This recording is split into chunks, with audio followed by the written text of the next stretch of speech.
Assalamualaikum warahmatullahi wabarakatuh. Waalaikumsalam warahmatullahi wabarakatuh. Selamat datang dan selamat siang kepada Bapak Ibu semuanya. Terima kasih. 6. Saya buka pada slide pertama, budaya positif.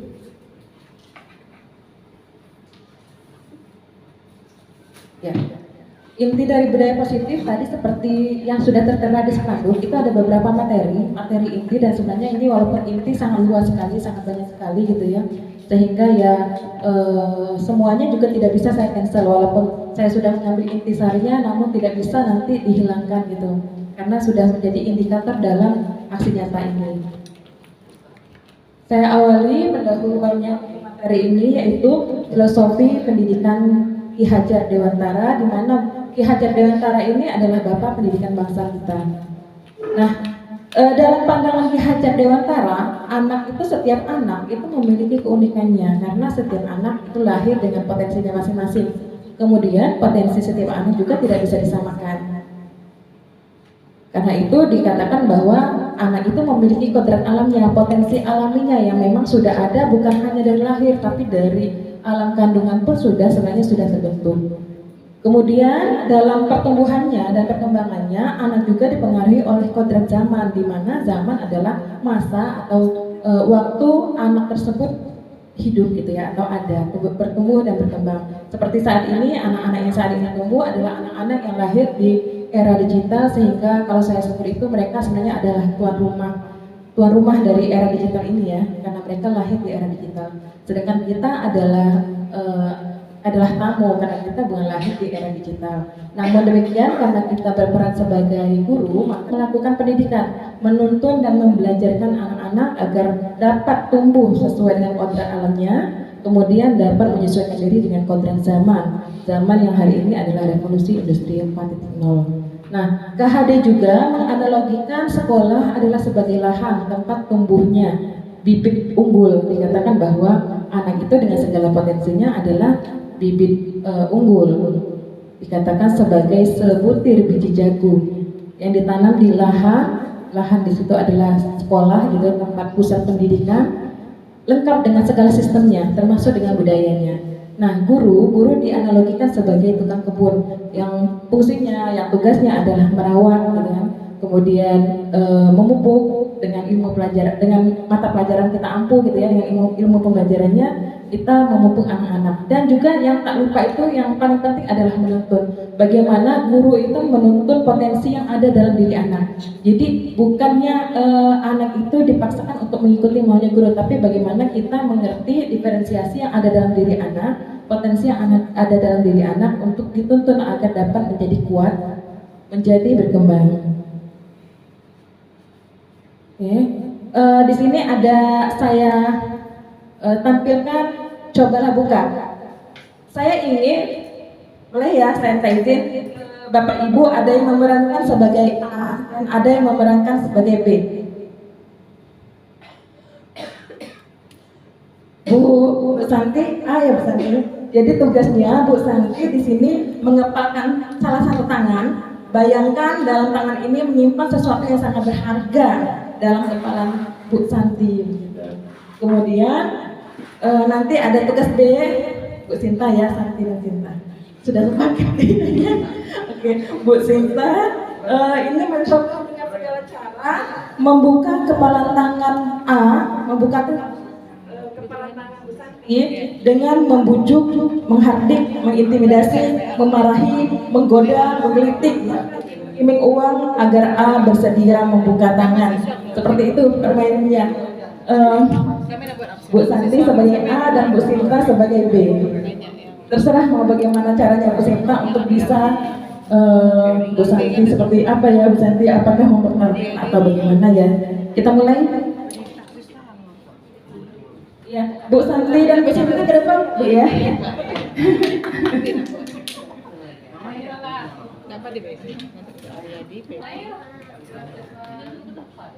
Silakan Bu Santi dan Bu Sinta.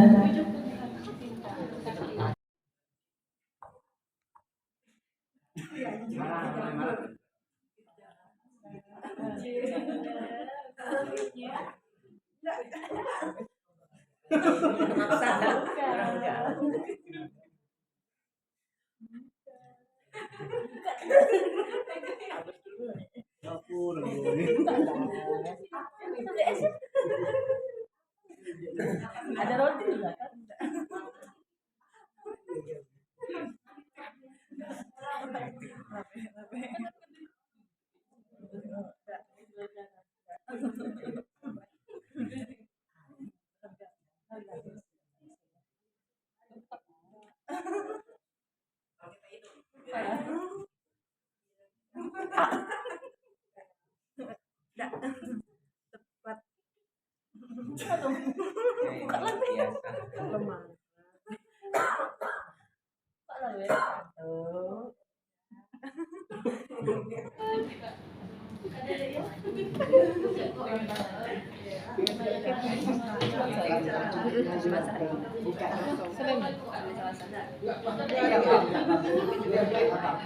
Nah, terima kasih Bu Santi dan Bu Sinta.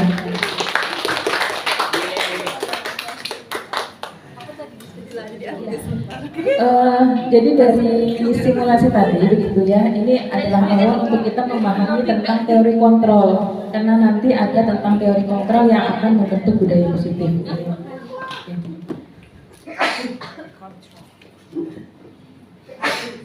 Jadi tadi perhatikan, walaupun misalnya Bu Sinta nggak sampai menghardik gitu ya, nggak sampai menghina, nggak sampai lah segala macam kekerasan yang dilakukan untuk bisa membuka, namun telah mencoba berbagai cara, dari mulai iming-iming, ngasih atau jajan dan segala macam gitu ya, kemudian membujuk, merayu. Namun si A gitu, Bu Santi di situ tetap tidak mau membuka gitu ya. Jadi di sini adalah tentang teori kontrol. Nanti dalam budaya positif itu ada pihak internal, ada motivasi internal dan motivasi eksternal. Pada dasarnya kita guru mau sekuat apapun kita mengkontrol murid gitu ya, mengkontrol murid dengan segala cara yang sifatnya yang menghardik atau misalnya menghukum atau misalnya membujuk lah begitu ya, membujuk dengan iming-iming dan segala macam. Misalnya iming-iming reward lah begitu ya, reward atau punishment seperti itu tetap saja yang berhak membuka dan menutup, yang berhak memutuskan itu adalah siswa. Jadi di sini ada sebuah miskonsepsi yang perlu saya buka, bahwa kita merasa gitu ya, keringnya umumnya guru itu merasa guru mengontrol murid. Jadi ternyata ini hanyalah sebuah ilusi, karena sesungguhnya yang mengkontrol itu adalah nilai-nilai yang diyakini oleh siswa. Seperti tadi misalnya Bu Santi tidak mau membuka, artinya dia teguh pendirian begitu ya, mempertahankan sesuatu yang berharga. Itulah nilai-nilai yang diyakini oleh Bu Santi. Jadi apapun yang dilakukan orang itu nggak akan berpengaruh. Kemudian yang kedua, ilusi bahwa semua penguatan positif efektif dan bermanfaat. Kita seringkali berpikir kita melakukan seperti hukuman lah bahkan ya ke siswa, karena sekali kita pastinya di tingkatan SD, SMP, SMA, bahkan TK sekalipun ya itu hal yang biasa ketika kita menemukan siswa itu melakukan pelanggaran, dan seringnya yang dilakukan adalah hukuman. Dan ternyata itu merupakan ilusi bahwa semua penguatan yang dianggap positif dengan cara menghukum, untuk mendisiplinkan dan lain-lain itu dianggap efektif dan bermanfaat. Kemudian yang ketiga, ilusi bahwa kritik dan membuat orang merasa bersalah dapat mengeluarkan karakter. Ini yang umum juga gitu ya, bahwa dengan mengkritik kemudian lagi membuat orang, memojokkan siswa sampai kepada titik rasa bersalah karena kesalahan yang dibuatnya, itu dianggap sebagai budaya positif yang bisa membentuk atau mendidik anak. Ternyata itu juga sebuah miskonsepsi, itu adalah sebuah ilusi. Kemudian yang keempat, ilusi bahwa orang dewasa memiliki hak untuk memaksa. Kenyataannya bahwa baik itu dewasa maupun anak-anak, semuanya adalah manusia dan semuanya adalah berhak untuk merdeka. Jadi sebuah ilusi belaka kalau misalnya orang dewasa itu berhak memaksa gitu ya, berhak memaksa dalam bentuk aturan-aturan pada siswa. Saya lanjutkan. Nah, di sini dalam paradigma ini ada satu pesan gitu ya dari Stephen R. Covey, bila ingin membuat kemajuan, ubahlah sikap atau perilaku, ubahlah bagaimana Anda melihat dunia, bagaimana Anda berpikir tentang manusia, dan ubahlah paradigma Anda.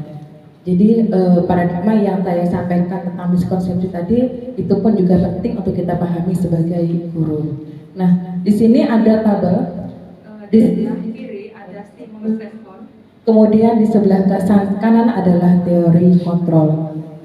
Dalam stimulus respon, ketika kita merespon kesalahan-kesalahan atau sesuatu yang dibuat oleh siswa gitu, seringnya umumnya beranggapan bahwa realitas kebutuhan kita sama. Ternyata dalam teori kontrol, realitas kebutuhan kita itu berbeda. Artinya bahwa suatu tindakan yang dilakukan oleh seseorang itu pasti ada motivasinya, pasti ada dasarnya. Bisa jadi dia untuk memenuhi kebutuhan dasarnya. Anggap saja misalnya seorang teman yang suka, seorang siswa yang suka mengganggu temannya begitu ya. Ternyata guru juga dalam melakukan kontrol ini perlu mencari tahu sebabnya kenapa. Bisa jadi memang ada kebutuhan dasar yang ingin ia penuhi sehingga berbuat seperti itu. Itu kalau siswa. Kalaupun guru juga seperti itu. Pasti kita selama bekerja kita banyak menemukan fenomena ya, fenomena karena kita memang dalam hidup pasti banyaknya fenomena, dan itu juga dalam teori kontrol memang kebutuhan tiap orang itu berbeda. Kemudian semua orang melihat hal yang sama. Ternyata dalam teori kontrolnya setiap orang memiliki gambaran yang berbeda. Kita mencoba mengubah orang agar berpandangan sama dengan kita. Dalam teori kontrol kita berusaha memahami pandangan orang lain tentang dunia. Bukan kita mengubah, karena kita tidak berhak mengubah pandangan orang.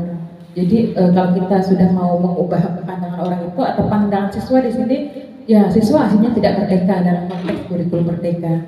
Kemudian orang lain bisa mengontrol saya. Kenyataannya hanya Anda yang bisa mengontrol diri Anda. Hanya kita yang bisa mengontrol diri kita sendiri. Hanya siswa yang bisa mengontrol dirinya karena sudah ada kodrat alamnya, sifat bakatnya dari lahir. Kemudian pemaksaan ada pada saat bujukan gagal. Jadi ketika bujukan gagal seringkali dipaksa. Paksanya ya secara tertulis misalnya ya, secara bentuk kesepakatan. Teori kontrol itu melakukan kolaborasi dan konsensus menciptakan pilihan-pilihan baru. Artinya ketika aturan, anggap stimulus respon tadi kaitannya dengan aturan, ternyata dalam teori kontrol masih banyak pilihan loh dalam memecahkan suatu masalah. Kemudian model berpikir menang kalah, pada akhirnya seperti itu. Ketika kita melihat atau menemukan suatu masalah, akhirnya finishnya itu ada yang menang, ada yang kalah, ada yang benar, ada yang salah. Sedangkan dalam teori kontrol, bagaimana berpikirnya itu dalam kerangka menang dan menang-menang gitu ya. Artinya tidak ada yang dirugikan. Saya lanjutkan ya Bapak Ibu. Di sini tentang disiplin positif. Kaitannya disiplin artinya belajar. Nah, di sini ya. Di sini seringkali kita sudah terbentuk sebuah seolah-olah definisi disiplin itu suatu sikap kepatuhan terhadap waktu, sering seperti itu ya, diidentikan dengan waktu. Nah, ternyata disiplin itu artinya belajar. Self-disiplin atau disiplin diri dapat membuat seseorang menggali potensinya menuju kepada sebuah tujuan mulia, sesuatu yang dihargai dan bermakna. Jadi disiplin itu adalah suatu kepatuhan terhadap nilai-nilai kebajikan yang ada dalam diri seseorang, dalam diri siswa, dalam diri kita sendiri, dalam diri setiap manusia. Karena nilai-nilai kebajikan itu pasti orang memiliki itu. Jadi bagi disiplin itu adalah bagaimana orang itu belajar untuk mematuhi nilai-nilai kebajikan yang ada dalam diri. Kemudian seorang yang disiplin bisa bertanggung jawab terhadap apa yang dilakukannya karena segala tindakan berdasarkan pada nilai kebajikan universal. Dalam kurikulum merdeka, untuk mencapai kemerdekaan atau untuk menciptakan murid yang merdeka, syarat utamanya adalah disiplin yang kuat. Disiplin yang kuat ini adalah disiplin diri yang memiliki motivasi internal sehingga cakap memerintah diri sendiri. Jadi bukan diperintah gitu ya. Karena pada dasarnya setiap manusia itu yang nggak suka diperintah. Pada dasarnya seperti itu gitu. Jadi bagaimana seseorang itu bisa disiplin dengan menguatkan motivasi internalnya. Jadi kalau kita dulu kuliah, kita ada motivasi itu ada dua ya, ada eksternal dan internal. Dalam disiplin positif ini yang dimaksud dengan positif itu adalah motivasi internalnya. Jadi bagaimana guru bisa mendidik atau menuntun motivasi yang ada dalam diri anak. Kemudian tujuan pendidik adalah menciptakan anak-anak yang memiliki disiplin diri sehingga mereka bisa berperilaku dengan mengacu pada nilai-nilai kebajikan universal dan motivasi intrinsik. Saya lanjutkan Bapak Ibu, disiplin sebagai bentuk kontrol diri. Nah, saya sampaikan tadi bahwa disiplin sebagai bentuk kontrol diri karena di sini acuannya adalah nilai-nilai kebajikan yang ada dalam diri anak. Kalau bicara tentang nilai kebajikan, maka itu adalah nilai yang disepakati terlepas dari suku, agama, bahasa, dan latar belakang. Jadi kalau kata KHD itu nilai kebajikan adalah sifat positif manusia yang merupakan tujuan mulia yang ingin dicapai oleh setiap individu. Nilai-nilai kebajikan itulah yang merupakan kontrol diri yang dapat dikeluarkan menjadi disiplin positif. Menurut Dr. William Glasser tahun 1984, setiap perbuatan memiliki suatu tujuan. Jadi setiap tindakan seseorang positif atau negatif pasti ada tujuannya. Nah, itu sebenarnya yang perlu kita cari ketika kita mendidik siswa.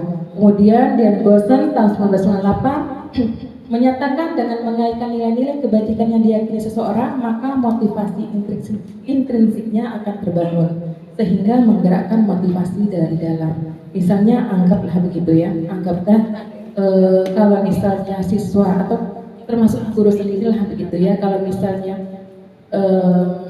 hadir ke kelas misalnya atau hadir lebih awal lah begitu, itu ya bukan karena eksternal, bukan karena hukuman, bukan karena penguatan atau bukan karena dijanjikan reward, tapi memang karena seseorang itu ingin datang lebih awal gitu ya. Jadi ingin memberikan teladan kepada siswa-siswa. Di sini saya tampilkan Bapak Ibu ada nilai-nilai kebajikan, di mana nilai kebajikan ini adalah nilai yang disepakati bersama lepas dari suku, bangsa, agama, bahasa maupun latar belakang. Jadi nilai-nilai ini berlaku dimanapun, agama apapun, bangsa apapun membenarkan nilai-nilai ini. Nilai-nilai ini sudah tertera dalam profil pelajar Pancasila yang saat ini kita terapkan gitu ya untuk mencapai karakter anak yang sesuai dengan profil pelajar Pancasila. Kemudian ada nilai toleransi, rasa hormat, integritas, mandiri, ini sesuai dengan primary years program. Kemudian 9 pilar karakter. Di sini ada cinta Tuhan, ciptaannya, kemandirian, tanggung jawab, kejujuran, hormat, santun, dermawan, suka menolong, gotong royong, percaya diri, kreatif, pekerja keras, kepemimpinan, keadilan, baik rendah hati, kedamaian, kesatuan. Jadi ini memang sudah alaminya manusia. Memang manusia itu ya fitrahnya seperti itu gitu ya. Terlepas dari agama apapun. Kemudian juga di sini ada nilai-nilai kebajikan menurut lifelong and life skill, dapat dipercaya, lurus hati, gitu. Pendengar yang aktif, tidak merendahkan orang lain, memberikan yang terbaik dari diri, itu memang sudah sifat alaminya manusia.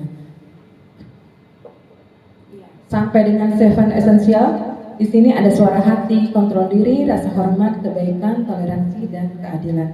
Ini semua adalah nilai-nilai kebajikan yang ada dalam setiap manusia, yang ada dalam setiap anak dan siswa itu yang perlu kita lakukan dalam proses pendidikan.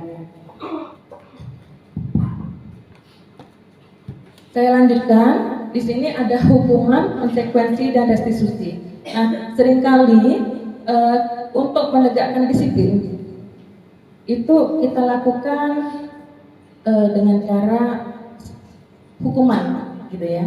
Ketika disiplin itu dilanggar, itu yang diberikan adalah hukuman. Nah, di sini saya sampaikan bahwa disiplin itu merupakan identitas sukses. Yang namanya disiplin, ini tidak saya cantumkan ya positifnya, tetap maksudnya itu adalah positif gitu ya. Disiplin merupakan identitas sukses, sedangkan hukuman merupakan identitas gagal. Disiplin terbagi dua, yaitu disiplin dalam bentuk konsekuensi dan disiplin dalam bentuk restitusi. Nanti akan dijelaskan lebih lanjut tentang restitusi. Di sini saya beri tanda minus dan plus Bapak Ibu. Minus di sini hukuman itu adalah suatu bentuk disiplin yang negatif. Kemudian konsekuensi dan restitusi adalah budaya dalam menegakkan disiplin yang positif, budaya positif, yaitu konsekuensi dan restitusi.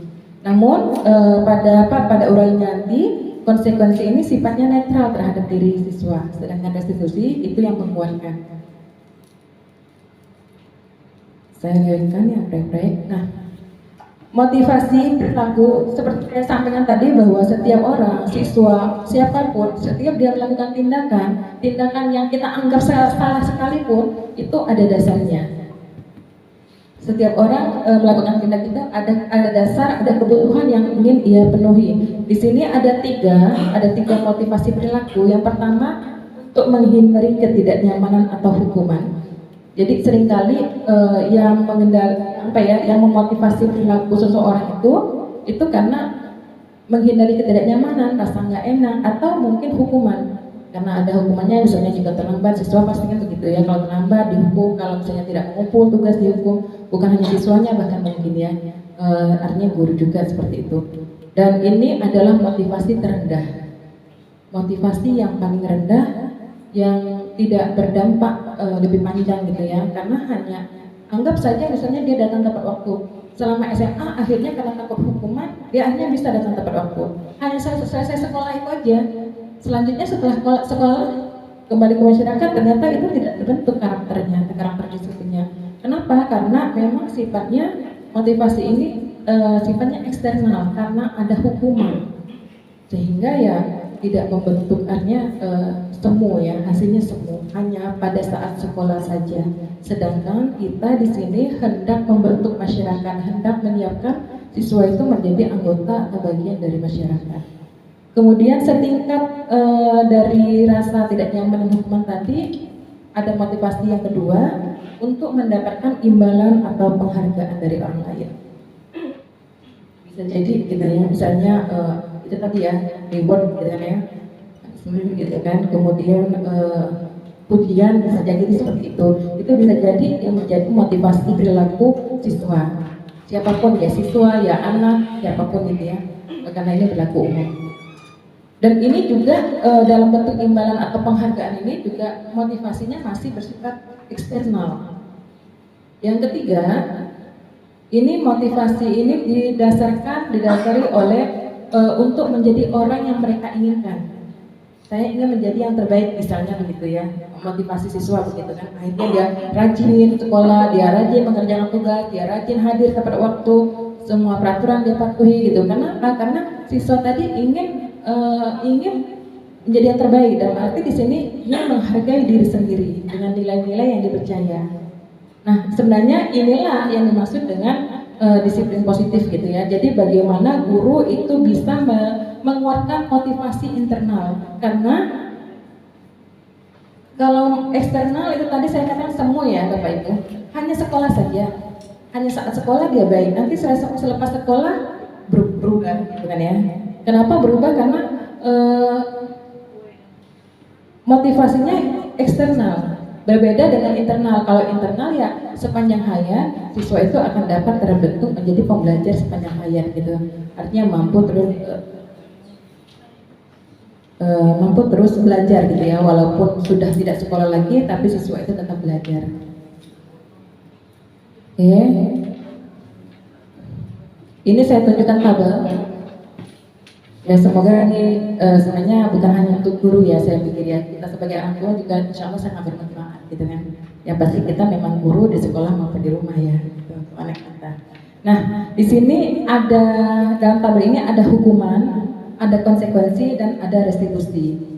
Hukuman itu akan membentuk identitas gagal pada anak, sedangkan disiplin baik itu konsekuensi maupun restitusi akan membentuk identitas sukses. Hukuman yang pasti bedanya antara hukuman, konsekuensi, dan restitusi ini, kalau hukuman itu sifatnya insiden, terjadinya tiba-tiba karena dia melanggar sesuatu, akhirnya dia diberi hukuman, dipanggil atau bagaimana itu. Pasti prosesnya melalui dipanggil gitu ya. Kemudian kalau disiplin itu ada dua macam konsekuensi dan restitusi. Sifatnya memang ya terancang gitu kan, bukan insiden. Nah, dalam hukuman sesuatu yang menyakitkan harus terjadi, sedangkan pada konsekuensi sesuatu harus terjadi restitusi merupakan sebuah pilihan. Kemudian dalam hukuman, tidak nyaman untuk murid atau anak dalam jangka waktu yang panjang ketika siswa dihukum. Dihukum ini bukan hanya dalam, oke lah kalau fisik sekarang nggak main ya Bapak Ibu ya. Hukuman sekarang itu psikis lah ya, lebih ke psikis. Dalam bentuk bahasa gitu ya, bahasa baik itu verbal maupun non verbal. Jadi itu akan membentuk, kenapa bisa membentuk identitas gagal pada anak? Karena menimbulkan rasa tidak nyaman pada murid, pada siswa untuk jangka waktu yang panjang. Itu yang kasihannya ya. Kemudian kalau konsekuensi tidak nyaman untuk murid dalam jangka waktu yang pendek, sedangkan restitusi menguatkan. Nah di sini, jadi menguatkan untuk murid atau anak dalam jangka waktu yang panjang. Kemudian hukuman, ketika misalnya siswa melanggar sesuatu atau menyakiti temannya, hukuman korban mendapatkan keadilan. Karena apa? Karena pelaku dihukum ya. Seringnya begitu, dianggap adil karena pelaku dihukum. Sedangkan konsekuensi korban bisa diabaikan. Nah, restitusi korban mendapatkan ganti.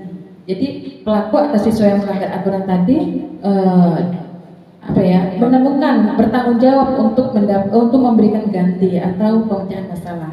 Kemudian hukuman di sini murid atau anak akan tersakiti pastinya.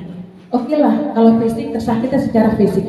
Kita nggak main fisik sekarang, tapi misalnya dengan secara lisan itu juga sudah bentuk bentuk menyakiti gitu ya, walaupun secara lisan menyakiti psikis atau psikologi anak. Kemudian dalam disiplin konsekuensi, murid anak dibuat tidak nyaman, hanya batas nggak nyaman saja gitu. Kemudian restitusi, murid atau anak mendapatkan penguatan. Dengan melakukan hukuman pada siswa, perilaku pasif agresif justru akan meningkat. Berbeda dengan konsekuensi yang itu hanya bertahan jangka waktu pendek, kemudian kalau restitusi mampu memecahkan masalah. Kemudian pada hukuman, sistem tidak akan berjalan bila murid tidak takut. Jadi hukuman ini dilakukan biar siswa takut gitu kan. Makanya yang terjadi ya itu tadi, takutnya itu hanya selama di sekolah saja, setelah di sekolah kembali, atau di luar sekolah sudah kembali kepada sifat aslinya. Kenapa? Karena tidak terbentuk motivasi internal tadi. Kemudian kalau di konsekuensi itu memerlukan monitoring dan supervisi terus-menerus dari guru terus mengawasi, guru terus memantau. Kemudian restitusi fokus pada murid belajar bertanggung jawab untuk perilakunya. Kemudian hukuman berlaku hanya pada sebuah institusi, tidak berlanjut pada kehidupan nyata. Kemudian kalau konsekuensi membantu penerapan mengikuti peraturan dalam masyarakat. Restitusi fokus pada pemecahan masalah dalam jangka waktu yang panjang karena dapat membentuk karakter siswa. Dalam hukuman peraturannya adalah kamu harus gini-gini, selalu ya, guru itu selalu memaksakan kamu harus segala macam, harus dan harus gitu kan ya. Sedangkan dalam konsekuensi dia selalu dikaitkan dengan peraturan. Mampukah siswa melakukannya? Kemudian dalam restitusi kita menggali apa yang diyakini oleh peserta didik, apa yang bisa dilakukan untuk memperbaiki masalah. Pada akhirnya juga ketika hukuman diterapkan, murid atau anak membenci peraturan, sedangkan konsekuensi menghormati peraturan. Pada restitusi, murid atau anak menghormati dirinya dan orang lain. Makanya dikatakan bahwa di sini hukuman itu bersifat negatif, sebuah disiplin negatif. Jadi jangan sampai kita mengira bahwa kalau memberi hukuman itu dalam bentuk apapun ya, bukan fisik saja, menegakkan siswa saja di lapangan misalnya seperti itu sudah hukuman. Nah ternyata itu disiplin negatif. Sedangkan yang positif itu adalah yang konsekuensi itu adalah netral, yang positif itu adalah restitusi. Restitusi seperti apa nanti akan ada kajiannya.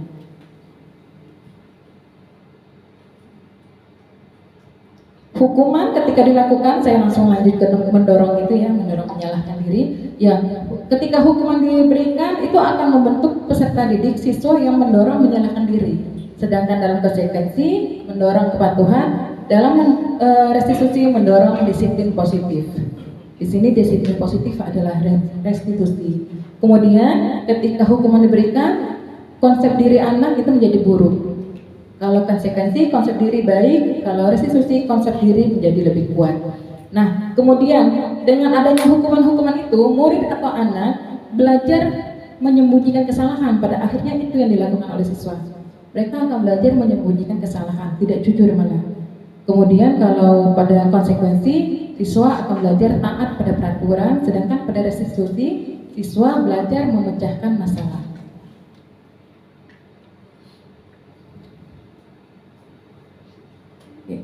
Kemudian di sini ada dengan hukuman guru mencoba mengontrol anak dengan penguatan negatif gitu ya. Seolah-olah dengan dihukum impas kesalahannya gitu. Berbeda dengan restitusi, anak akhirnya paham bahwa dirinya sendiri yang pegang kendali kontrol. Oke, ini hukuman dampak pada muridnya itu bisa membuat murid marah, siswa marah, merasa bersalah, kemudian rendah diri dan mengasingkan diri. Bisa jadi akan mempengaruhi atau menurunkan minat belajarnya. Sedangkan pada restitusi, murid atau anak tidak kehilangan waktu namun bersemangat untuk memperbaiki diri.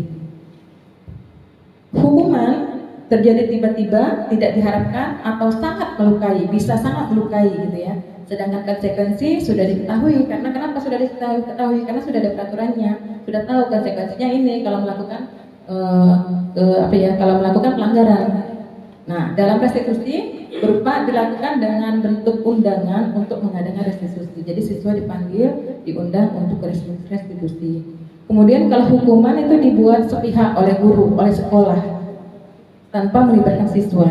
Pada konsekuensi ini dibuat bersama oleh guru dan oleh siswa. Kemudian pada restitusi dibuat oleh siswa. Jadi siswa yang menentukan itu adalah siswa. Kita memberikan peluang yang sebesar-besarnya kepada siswa untuk memecahkan masalah. Yang terakhir di sini hukuman dampaknya itu menyakitkan bagi siswa. Guru menjalani hukuman dengan menyalahkan siswa, mengkritik siswa, menyindir siswa, atau bahkan merendahkan siswa, baik itu secara pribadi gitu ya, atau bahkan mungkin bisa jadi secara di depan publik gitu ya, di depan teman-temannya. Karena itu ya sering terjadi juga di sekolah-sekolah lain, pastinya sering terjadi gitu ya. Bagaimana siswa dihukum, dimarahi dan segala macam di depan teman-temannya, itu akhirnya mengarah kepada merendahkan peserta didik, makanya bisa membentuk identitas gagal. Dan kalau kembali ke bullying gitu ya, pembulian ya justru itu secara psikis, karena bully kan ada beberapa jenis ya, termasuk merendahkan tadi dalam bentuk hukuman yang sifatnya non-verbal, itu bisa masuk dalam kategori bully juga. Kemudian dalam disiplin, konsekuensinya membantu guru menyatakan peraturan, melakukan peringatan, dan menerapkan konsekuensi. Kemudian pada restitusi, dampaknya ini justru malah menguatkan. Jadi kalau misalnya dalam hukuman tadi menyakitkan batin, menyakitkan hati siswa, kemudian pada restitusi ini menguatkan, justru memberikan penguatan pada siswa. Guru menyebutkan keyakinan kelas, membimbing kerangka acuan berpikir restitusi pada siswa. Sehingga bisa kita simpulkan, ini sudah ada kesimpulannya, tapi mungkin siapa yang bisa mencoba? Menurut Bapak Ibu benar nggak seperti ini? Hukuman bersifat insiden ya, tiba-tiba. Ketika siswa melakukan kesalahan, siswa diberi hukuman. Kemudian siswa tidak tahu apa yang akan terjadi, nggak tahu apakah disuruh lari, ataukah disuruh push up, ataukah malah mungkin dimarah, artinya dengan kata-kata yang menyakitkan siswa pastinya kan itu ya, dan itu melukai psikologi siswa. Kemudian siswa tidak dilibatkan, bersifat satu arah kalau hukuman seperti itu ya, tidak ada pembicaraan atau sudah diberikan hukuman. Kemudian murid hanya menerima tanpa melalui kesepakatan. Hukuman diberikan berupa fisik atau psikis, siswa disakiti oleh suatu perbuatan atau kata-kata. Pada konsekuensi, perbedaannya dengan hukuman, konsekuensi ini sudah terencana, disepakati karena ada aturannya, ada peraturan, kemudian sudah dibahas dan disetujui siswa, guru, seperti kita punya peraturan, ada siswa tanda tangan, kan begitu ya. Kemudian dalam konsekuensi diberikan berdasarkan data yang terukur, artinya semua pelanggaran-pelanggaran itu ada datanya, skor-skornya yang bisa diukur. Nah, di sini dihukum oleh penghargaan. Kita sampai ke materi dihukum oleh penghargaan.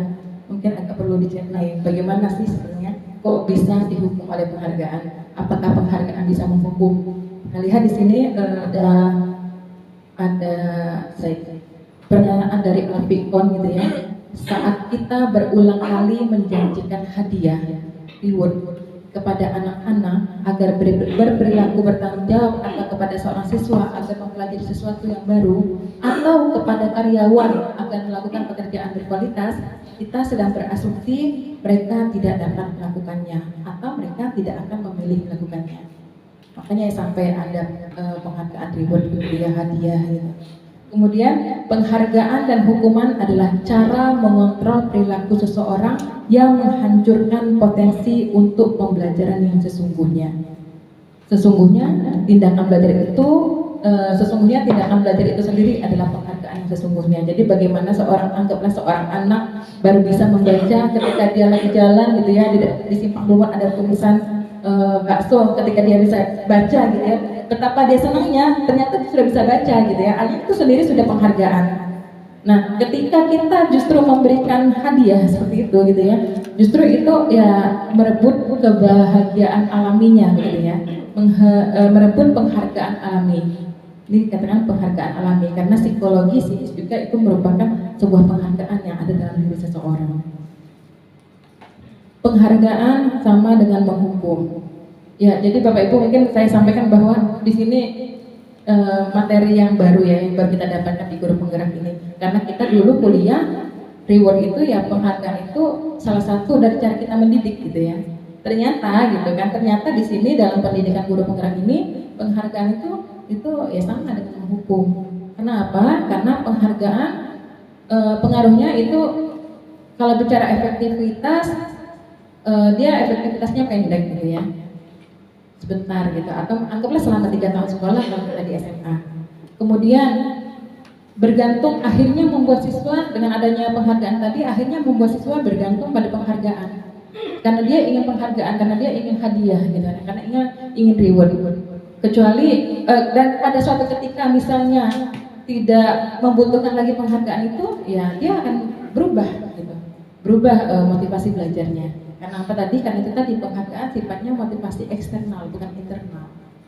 Kemudian adanya penghargaan itu bisa menghilangkan motivasi internal. Ketika sudah tidak butuh lagi hadiahnya gitu ya, udah cuek aja dia kan gitu. Jadi menghilangkan motivasi internal, motivasi yang sesungguhnya.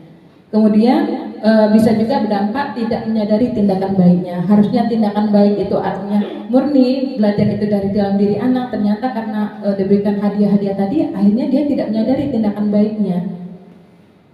Kemudian efektivitas. Bagaimana penghargaan atau bagaimana penghargaan itu efektivitasnya seperti apa? Ketika diberikan penghargaan atau hadiah gitu ya, itu pasti kita ada syarat-syarat ya Bapak Ibu ya. Misalnya kalau kamu tuntas atau kalau kamu nilainya 100, ya seperti dulu saya juga pernah waktu UN ya, kalau nilainya misalnya mencapai berapa gitu kan ya, kita berikan hadiah ya, pasti saya juga pernah melakukan itu ya gitu ya. Ketika nilai UN tertingginya bisa mencapai berapa gitu kan ya. Nah ternyata ya itu tadi efektivitasnya ada persyaratan di situ yang ditentukan. Kemudian ketika misalnya siswa ternyata tidak mendapat hadiah, tidak mendapat penghargaan, maka akan memberikan rasa kecewa, kecil hati. Kemudian pada akhirnya ya tidak berusaha keras, sudah nggak mau lagi gitu kan, karena nggak dapat ternyata. Apalagi siswa sekelas gitu kan ya, yang dapat hanya 1-2. Bagi siswa yang lain pada akhirnya ya sudah dia tidak mau berusaha lebih keras lagi, menghilangkan motivasi internalnya. Nah, apabila terus-menerus penghargaan, apabila dilakukan secara terus-menerus, itu akan merusak karakter anak. Kemudian penghargaan ini merusak hubungan. Penghargaan merusak hubungan, bisa menimbulkan cemburu. Misalnya, katakanlah siswa kita dia misalnya siswa. Sebenarnya ini seperti kata Alfikon tadi, bukan hanya pada siswa, pada guru, pada siapapun. Ketika penghargaan dalam bentuk apapun, entah itu pujian ataupun barang itu diberikan, yang mendapatkan penghargaannya, maka yang lain akan menyebabkan kecemburuan. Kemudian akan timbul nanti orang yang tidak mendapatkan penghargaan atau tidak mendapatkan pujian atau tidak mendapatkan sesuatu tadi, itu akhirnya tidak menyukai yang mendapatkan, akhirnya terbentuk gap gitu kan. Nah, kemudian itu yang dikatakan merusak hubungan. Kemudian yang kedua, hanya untuk menyenangkan, bisa jadi juga penghargaan tadi karena sudah dekat gitu ya, karena pimpinan atau karena guru misalnya, akhirnya dilaksanakan penghargaan tadi atau persyaratan tadi dilaksanakan hanya untuk menyenangkan saja. Jadi motivasinya bukan motivasi internal, eksternal, dan tidak mampu membentuk karakter siswa. Kemudian menciptakan persaingan dan juga kecemasan. Selanjutnya, tidak memiliki kesempatan. Bagi siswa yang tidak memiliki kesempatan akan berhenti mencoba, akan berhenti berusaha. Jadi ternyata ujungnya siswa itu dihukum oleh penghargaan itu sendiri. Harusnya penghargaan itu yang diharapkannya bisa membangkitkan motivasi, begitu ya. Ternyata motivasinya sendiri akhirnya udah nggak mau lagi karena udah nggak dapat kesempatan, udah males nyoba gitu ya. Nah, lain-lainnya, penghargaan itu dapat mengurangi ketepatan, menurunkan kualitas, mematikan kreativitas. Ini sebenarnya berkaitan dengan penelitian Bapak Ibu. Jadi ada penelitian ternyata penghargaan itu mengurangi ketepatan, menurunkan kualitas, mematikan kreativitas, menghukum misalnya dengan ranking. Manusia pada dasarnya tidak suka dikendalikan gitu ya. Kenapa saya katakan bisa menghukum? Misalnya dengan ranking gitu ya. Ranking, adanya ranking, makanya di kurikulum Merdeka itu rankingnya itu ditiadakan. Karena apa? Karena ranking katakanlah dalam waktu yang lama gitu ya, dalam waktu 3 tahun ranking terus gitu kan ya. Ya pada akhirnya ketika kembali ke masyarakat dan ternyata itu tidak ada gitu kan, dia tidak terbentuk menjadi masyarakat yang baik. Itulah yang disebut dengan mengapa penghargaan itu menghukum. Kemudian ada lagi, sifat manusia pada dasarnya tidak suka dikendalikan. Bagi siswa siapapun gitu ya, tidak suka dikendalikan dalam waktu yang lama. Sehingga dapat dikatakan tadi itu penghargaan akan terlihat menghukum jika dilakukan dalam jangka waktu yang lama. Penghargaan bisa efektif dalam waktu yang singkat, artinya kita melakukan kegiatan lomba yang singkat saja gitu, yang sehari 2 hari selesai gitu kan, kemudian diberikan hadiah penghargaan. Tapi kalau misalnya sifatnya lama, seperti katakanlah lomba kelas bersih, sekolah bersih lah begitu ya, kelas kebersihan kelas gitu. Kebersihan kelas kita menilainya 1 semester. Tapi pada saat penilaian bersihnya hanya 1, 2, 3 seminggu atau 2 minggu pada saat mau pengumuman lah begitu kan. Nah akhirnya kita penghargaan itu menghukum siswa karena apa? Karena pas mau penilaian itu saja. Padahal untuk dalam jangka waktu yang lama, keyakinan atau nilai kebajikan itu, kebersihan itu adalah sesuatu nilai yang universal, yang diyakini oleh semua orang, tua muda, beda agama atau latar belakangnya apa, itu pasti suka kebersihan. Sehingga ya disinilah dikatakan penghargaan itu justru menghukum. Motivasi dari dalam diri atau intrinsik. Oh iya, ini sebenarnya sudah saya sebutkan tadi. Saat seorang anak belajar untuk pertama kali menggabungkan huruf-huruf dan kata-kata serta menyadari bahwa ia dapat membaca, timbul pijar di matanya dan sebuah senyuman di wajahnya. Anak tersebut begitu gembira bahwa ia telah mempelajari dan menguasai suatu keterampilan baru. Kesadaran akan kemampuannya bahwa dia sudah dapat membaca sesungguhnya sudah merupakan sebuah penghargaan. Itu kalau contoh kecilnya membaca. Bisa jadi kalau di sekolah ternyata bisa menguasai mata pelajaran lainnya begitu ya, berbagai mata pelajaran. Itu sebenarnya sudah penghargaan bagi diri dia sendiri, senang itu adalah penghargaan.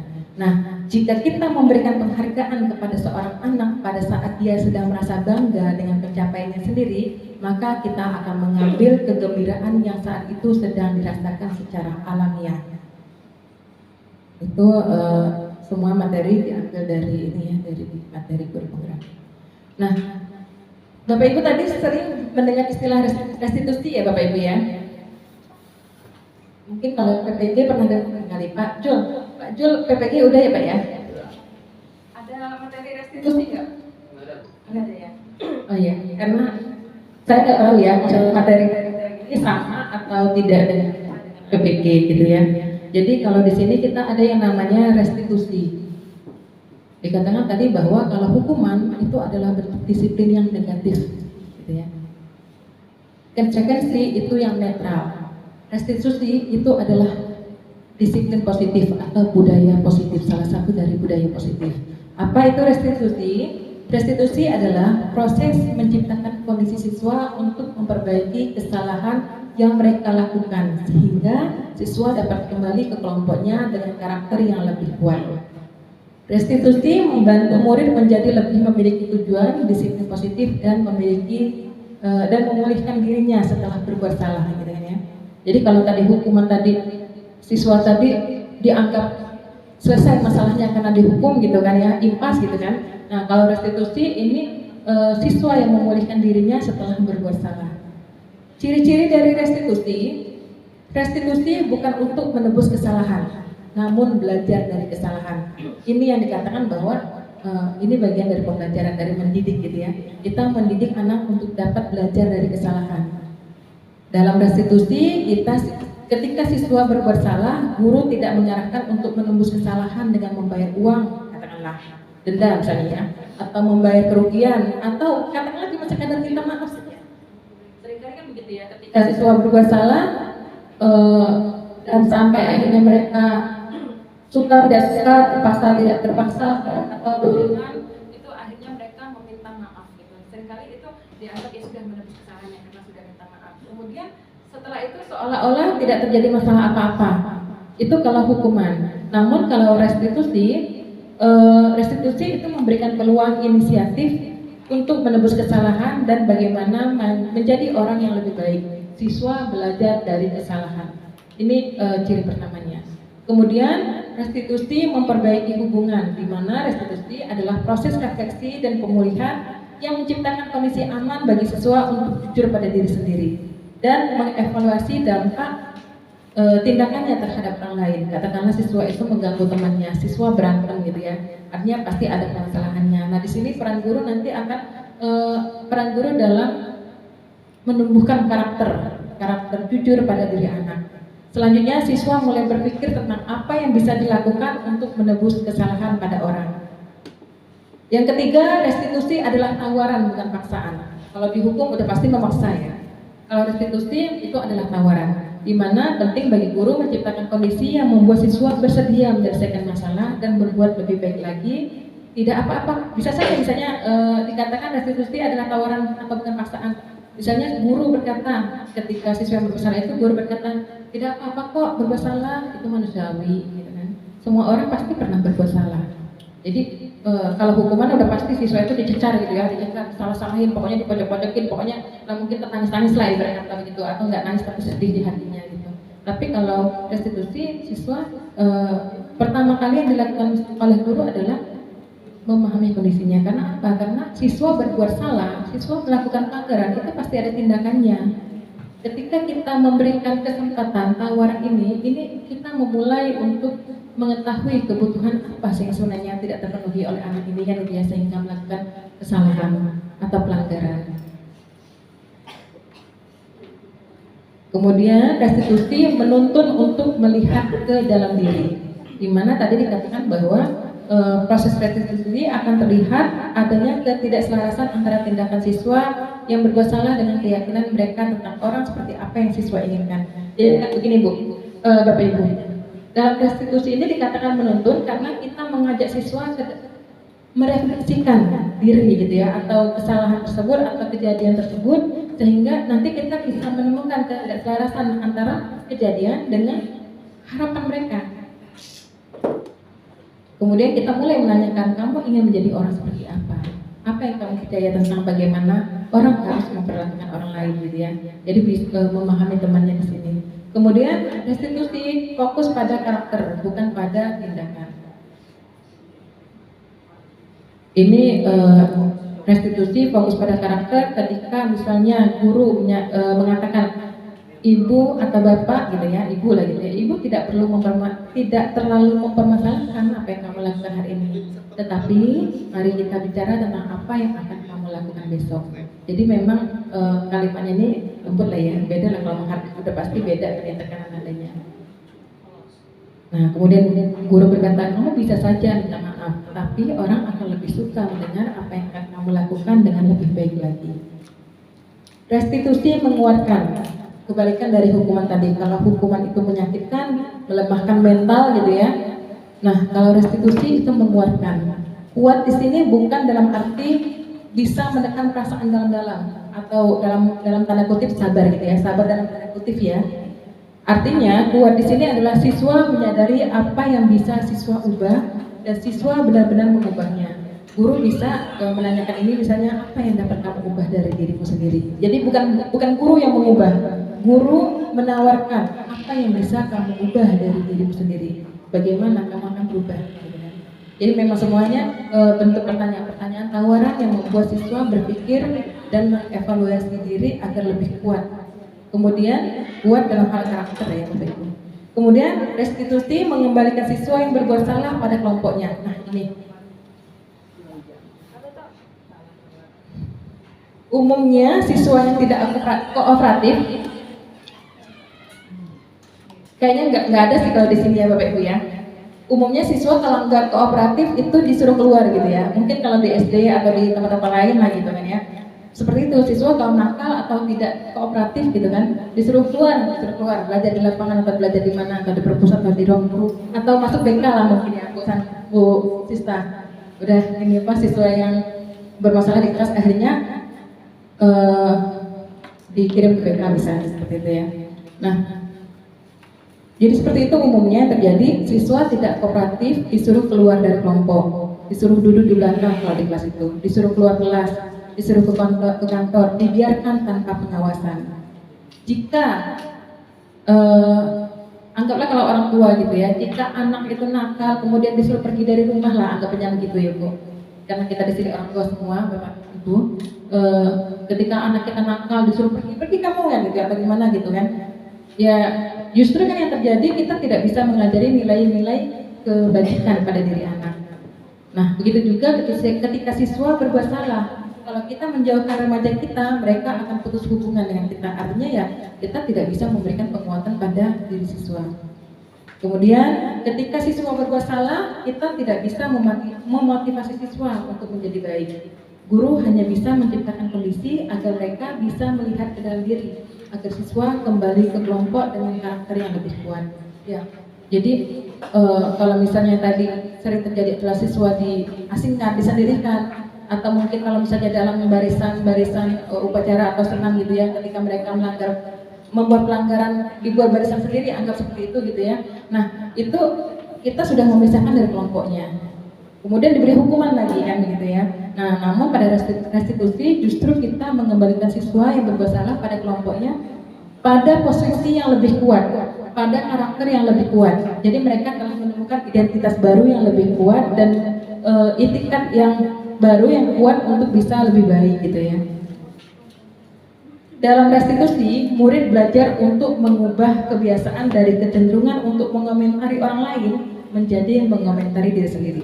Jadi kalau diberi hukuman, siswa diberi hukuman, pasti mereka nggak mau disalahkan kan gitu ya. Pasti nyalahin temennya lah, ngomentarin temennya gitu kan.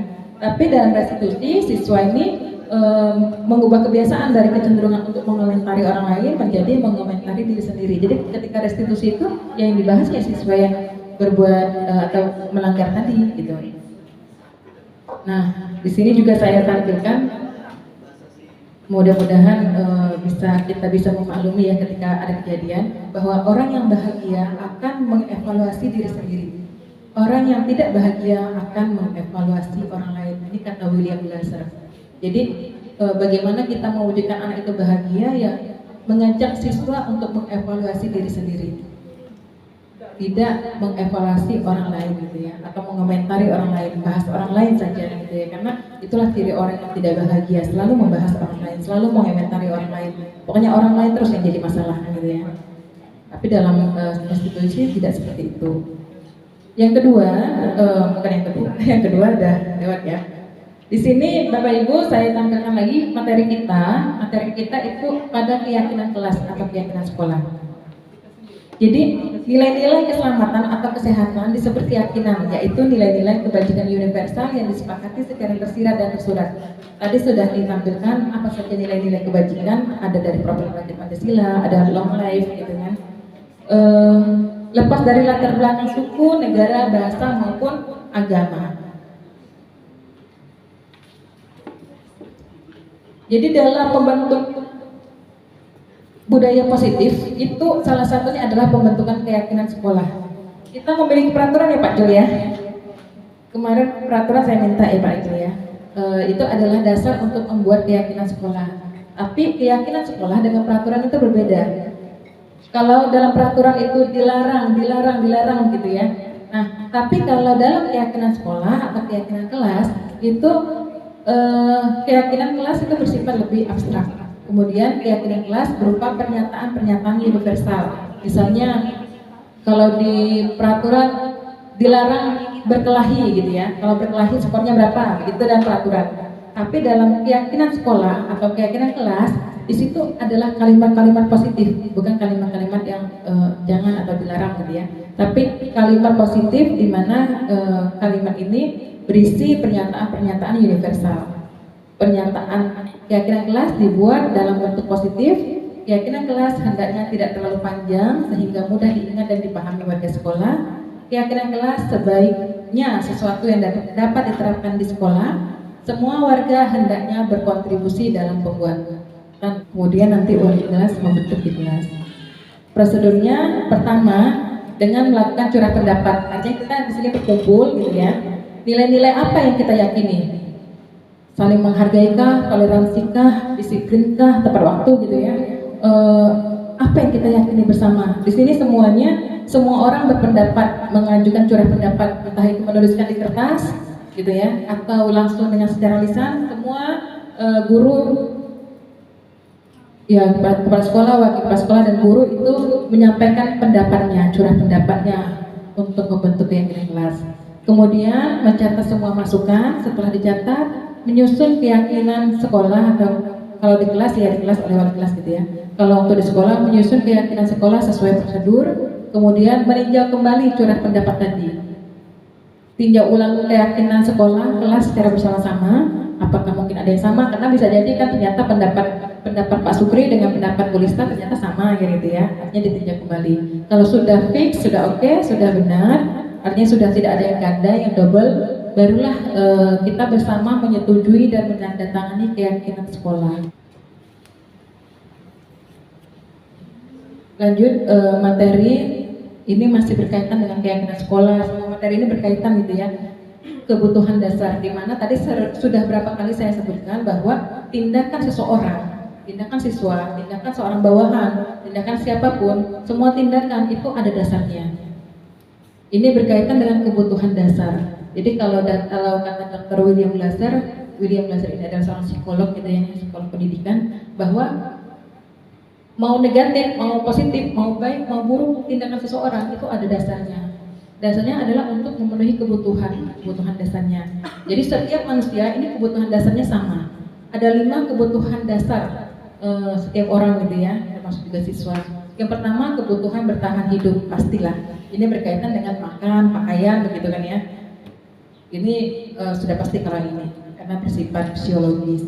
Nah, yang nomor 2, 3, 4, 5 ini bersifat psikis gitu ya. Jadi manusia itu membutuhkan rasa kasih sayang dan rasa diterima. Manusia itu membutuhkan penguasaan atau Tuhan pengakuan atas kemampuan. Jadi seseorang itu memiliki kemampuan apa, dia membutuhkan siswa. Begitu juga siswa. Siswa dia merasa ada nanti siswa itu merasa kebutuhan dasarnya itu penguasaan, misalnya dia pengen diakui bahwa dia pintar matematika, dia pengen diakui dia pintar olahraga, gitu kan. Tapi kebutuhan ini misalnya nggak terpenuhi misalnya kan. Sehingga ada tindakan-tindakan yang nyeleneh lah begitu ya anggapnya ya. Jadi bagaimana nanti guru bisa menemukan sebenarnya apa kebutuhan dasar siswa yang tidak terpenuhi, kok dia bisa bertindak seperti ini gitu. Kemudian pada akhirnya ya bagaimana guru mampu menemukan pembelajaran yang tepat untuk siswa sesuai kebutuhan dasarnya. Nanti baliknya itu ada pembelajaran diferensiasi. Namun kita belum membahas tentang pembelajaran diferensiasi. Dari 5 ini, dari kebutuhan bertahan hidup, kasih sayang, penguasaan, kebebasan, dan kesenangan, ini setiap orang itu berbeda, dominannya kemana itu berbeda. Sehingga di kelas pun kita perlu memahami sebagai dasar kita melaksanakan pembelajaran diferensiasi. Dan juga dalam hal menegakkan budaya positif gitu ya. Di mana budaya positif tadi di situ, kalau di situ seringnya hukuman, maka bagaimana kita melakukan restitusi itu dengan mengenali kebutuhan dasar siswa. Nah, ini juga materi yang tak kalah pentingnya dan tidak bisa dilewatkan, karena ini menyangkut kita semua dan sebenarnya kita ada di mana gitu ya. Jadi guru itu memiliki 5 posisi kontrol. Ada 5 posisi kontrol guru pasti kita ada di salah satunya, pasti kita bisa jadi ada di salah duanya, pasti kita mungkin ada di salah tiganya atau mungkin di limanya gitu ya. Kita yang mana nih gitu ya, saya yang mana gitu kan ya. Mungkin sambil berpikir itu gitu ya, sambil menyimak ini juga 5 posisi kontrol. Jadi ada guru yang memposisikan dirinya sebagai penghukum. Dia menganggap gitu kan bahwa sekolah itu sebagai sebuah sistem yang berhak menekan murid, berhak menekan siswa dengan bentuk hukuman-hukuman. Ada posisi kontrol yang dia memantaskan memposisikan dirinya sebagai penghukum gitu kan. Kemudian ada juga posisi yang kedua, ini ada juga posisi guru gitu kan ya. Itu yang selalu membuat rasa bersalah pada diri anak gitu kan. Jadi kalau penghukum ini selalu dia tinggi suaranya kan, itu dia suaranya nadanya tinggi, selalu marah lah begitu ya, menghukum gitu kan, baik itu secara verbal gitu ya, secara bahasa atau apa kan gitu. Nah nanti ada juga ternyata ada guru yang posisinya itu membuat rasa bersalah. Kalau pembuat rasa bersalah ini biasanya ngomongnya, kalau misalnya penghukum tadi suaranya tinggi gitu kan, lah kayak menghargai apalah tinggi lagi marah-marah gitu kan ya. Atau ya anggaplah bukan tinggi karena kita sudah berpendidikan semua, tingginya itu bukan tinggi bahkan tinggi dalam arti ngamuk-ngamuk ya gitu ya, namun ada penekanan yang dia menghukum secara lisan. Nah kalau rasa bersalah justru sebaliknya, bukannya suara tinggi, suaranya lembut, lemah lembut gitu ya, boleh mengajak siswa merenungi, kemudian pada akhirnya dia membuat siswa itu merasa bersalah, siswa merasa nggak nyaman, akhirnya siswa merasa rendah diri gitu ya. Suaranya lembut gitu kan ya, santai gitu ya. Tapi tujuannya guru itu memposisikan diri dia sebagai pembuat rasa bersalah. Ya ini yang dikatakan tadi bahwa kalau penghukum pembuat rasa bersalah ini nggak bakal bisa menghadirkan motivasi internal dalam diri anak. Nah ada lagi nanti guru posisi kontrolnya itu sebagai teman. Jadi ada tipe seperti ini yang guru tersebut menganggap bahwa bisa mengkontrol murid gitu kan ya, dengan melalui pendekatan persuasi gitu ya, persuasi. Ada guru yang memposisikan sebagai teman pada murid. Ya tentunya ini ada positif dan negatifnya. Oke lah, positifnya guru tersebut memiliki hubungan yang baik dengan siswa.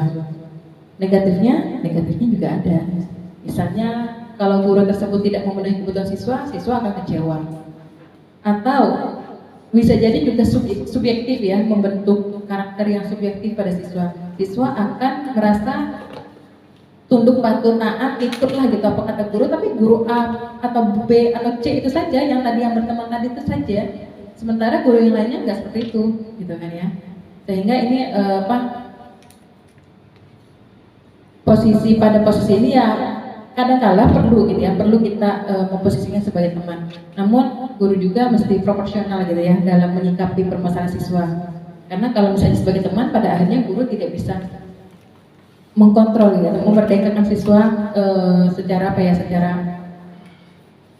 potensi siswa tersebut tadi ya. Karena melalui teman tadi seperti ada hubungan seperti nepotisme lah begitu kan. Karena ada hubungan, pastilah ada hubungan rasa nggak enak kan gitu. Karena dekat dengan guru tersebut. Jadi motivasi yang terbentuk pada siswa itu bukan dari dalam, bukan dari internal gitu kan, tapi karena nggak enak sama guru tadi udah dekat gitu kayak teman gitu kan. Tuh. Kemudian ada guru yang posisinya itu sebagai pemantau. Dia selalu mengawasi berdasarkan peraturan dan konsekuensi. Siswa ini berpesalah misalnya terlambat, peraturannya terlambat, sekolahnya berubah gitu kan ya. Kemudian ketika siswa bersalah, kamu tahu peraturannya? Peraturan kita ini waktu masuk itu jam segini. Peraturan kita itu kalau jam istirahat harus sholat gitu kan. Peraturan kita kan gitu ya. Artinya memang ya perlu juga gitu kan ya. Pemantau itu perlu dipantau juga, betul perlu dipantau kan gitu ya. Nah, namun ada satu hal yang tidak bisa kita lupakan, sejatinya kita sebagai guru yaitu kita sebagai manajer. Ini posisi kontrol yang paling tinggi gitu ya, posisi kontrol yang paling bisa membentuk penguatan karakter pada diri anak dan bisa menuntun potensi yang ada dalam diri anak. Yaitu bila ingin Bila kita ingin siswa menjadi manusia merdeka, mandiri, bertanggung jawab, maka siswa kita mengajak siswa menganalisis kebutuhan diri dan orang lain. Kita memberikan peluang kepada siswa gitu kan ya, untuk menemukan dan memecahkan permasalahannya. Ketika siswa memang punya permasalahan belajar kah, permasalahan pergaulan dengan teman kah, permasalahan pengerjaan tugas atau nilai turun sekalipun, fungsi kita, permasalahan apapun, fungsi kita di situ adalah sebagai manajer, walaupun kadang perlu juga kadang-kadang kita sebagai teman atau pemantau. Namun pada disiplin positif, posisi kontrol yang paling positif itu adalah memposisikan diri kita sebagai manajer. Sebagai manajer yang bisa dilakukan adalah dengan melakukan segitiga restitusi. Jadi mungkin sudah berkali-kali mendengar apa itu restitusi. Restitusi ini adalah proses dialog yang dijalankan oleh guru, gitu ya. Jadi kita berdialog dengan siswa, mengajak siswa merefleksikan diri atau kesalahan yang dia buat, gitu ya. Bagaimana nak, menurut kamu itu perbuatan salah bukan, gitu kan? Ya, nanti ketika siswa mengaku, ya bu, salah, gitu kan ya. Kemudian kita mulai menanyakan, gitu kan ya. Kenapa itu terjadi? Ya, ibu maklum, bapak maklum, semua orang pernah berbuat salah. Jadi bukannya kita memojok-mojokkan ya, artinya kita memaklumi anak bahwa setiap orang pasti pernah berbuat salah, gitu kan. Di situ kita mulai membuka, mulai mencari penyebabnya, kebutuhan apa yang tidak terpenuhi. Kemudian nanti ketika anak sudah cerita, kita sudah tahu kebutuhan dasar yang mana tidak terpenuhi. Selanjutnya, bagaimana solusinya bukan kita yang menentukan, bukan guru yang menentukan. Siswa sendiri, kita menanyakan bagaimana solusinya, bagaimana kamu mengganti sepatunya, misalnya kalau dia merusak sepatu temannya, kan gitu ya. Jadi proses dialog yang dijalankan oleh guru agar dapat menghasilkan siswa yang mandiri dan tanggung jawab. Di sini, guru sebagai manajer menguatkan motivasi intrinsik. Guru bukan mengatur, siswa sendiri yang menentukan. Dalam segitiga restitusi, ada 3 langkah dalam melakukan restitusi. Yang pertama itu adalah menstabilkan identitas. Di sini teori kontrolnya bahwa kita semua akan melakukan hal yang terbaik yang bisa kita lakukan. Kemudian langkah kedua, validasi tindakan yang salah. Ketika kita sudah tahu kenapa kesalahan itu terjadi, gitu ya, kita akan mengontrolnya dengan cara mencari tahu alasan atau dasar kenapa itu bisa terjadi, kebutuhan dasar yang mana yang tidak terpenuhi. Setelah kita menemukan, oh ternyata kebutuhan dasar kesenangan yang tidak terpenuhi atau kebutuhan dasar kebebasan, dia nggak bebas, dia pengennya belajarnya itu karena kinestetik gitu ya, pengennya belajarnya itu banyak gerak lah gitu ya, banyak stimulasi atau misalnya banyak praktek gitu kan ya, karena siswa itu kinestetik.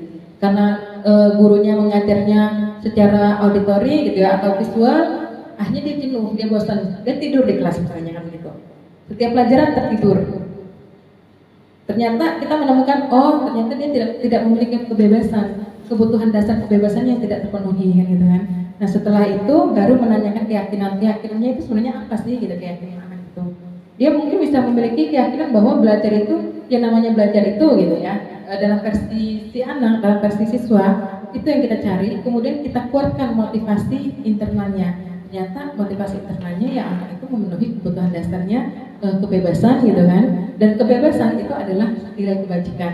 Pada akhirnya kita juga memberikan peluang ya, memberikan tawaran kepada siswa apa yang bisa dilakukan. Jadi kita mencari tahu siswa ini maunya kayak mana gitu kan belajarnya. Nah, oke. Di sini ada masih dengan segitiga restitusi. Yang pertama tadi menstabilkan identitas. Kemudian validasi tindakan yang salah, ini bisa dapat dikatakan seperti ini. Dengan dialog pada siswa kita berkata, kamu tentu punya alasan mengapa melakukan itu. Kemudian adakah cara yang lebih efektif untuk mendapatkan apa yang kamu butuhkan gitu. Itu ketika kita memvalidasi tindakan yang salah. Pada langkah menanyakan keyakinan, kembali keyakinan kelas. Keyakinan kelas apa yang telah kita sepakati? Misalnya hadir tepat waktu, dia masalahnya terlambat terus gitu ya. Keyakinan kelas apa yang telah kita sepakati? Hadir tepat waktu bu, gitu kan. Terus kalau begitu kamu ingin menjadi orang yang seperti apa? Ya, saya ingin tepat waktu bu. tapi ada masalah begini-begini kan gitu ya. Misalnya ketika siswa sudah mengungkapkan masalahnya, kita bertanya apa yang bisa dilakukan agar kamu bisa lebih baik. Nah, ternyata sudah selesai. Berbuat salah bukan gitu kan? Ya, nanti ketika siswa mengaku, ya Bu, salah gitu kan ya. Kemudian kita mulai menanyakan gitu kan ya, kenapa itu terjadi? Ya saya, Ibu maklum, Bapak maklum, semua orang pernah berbuat salah. Jadi bukannya kita memojok-mojokkan ya, artinya kita memaklumi anak bahwa setiap orang pasti pernah berbuat salah gitu kan. Di situ kita mulai membuka, mulai mencari penyebabnya, kebutuhan apa yang tidak terpenuhi. Kemudian nanti ketika anak sudah cerita, kita sudah tahu kebutuhan dasar yang mana tidak terpenuhi. Selanjutnya bagaimana solusinya bukan kita yang menentukan, bukan guru yang menentukan, siswa sendiri. Kita menanyakan bagaimana solusinya, bagaimana kamu mengganti sepatunya, misalnya kalau dia merusak sepatu temannya kan gitu ya. Jadi proses dialog yang dijalankan oleh guru agar dapat menghasilkan siswa yang mandiri dan tanggung jawab. Di sini guru sebagai manajer menguatkan motivasi intrinsik. Guru bukan mengatur, siswa sendiri yang menentukan. Dalam segitiga restitusi ada 3 langkah dalam melakukan restitusi. Yang pertama itu adalah menstabilkan identitas. Di sini teori kontrolnya bahwa kita semua akan melakukan hal yang terbaik yang bisa kita lakukan. Kemudian langkah kedua, validasi tindakan yang salah. Ketika kita sudah tahu kenapa kesalahan itu terjadi gitu ya, kita akan mengontrolnya dengan cara mencari tahu alasan atau dasar kenapa itu bisa terjadi, kebutuhan dasar yang mana yang tidak terpenuhi.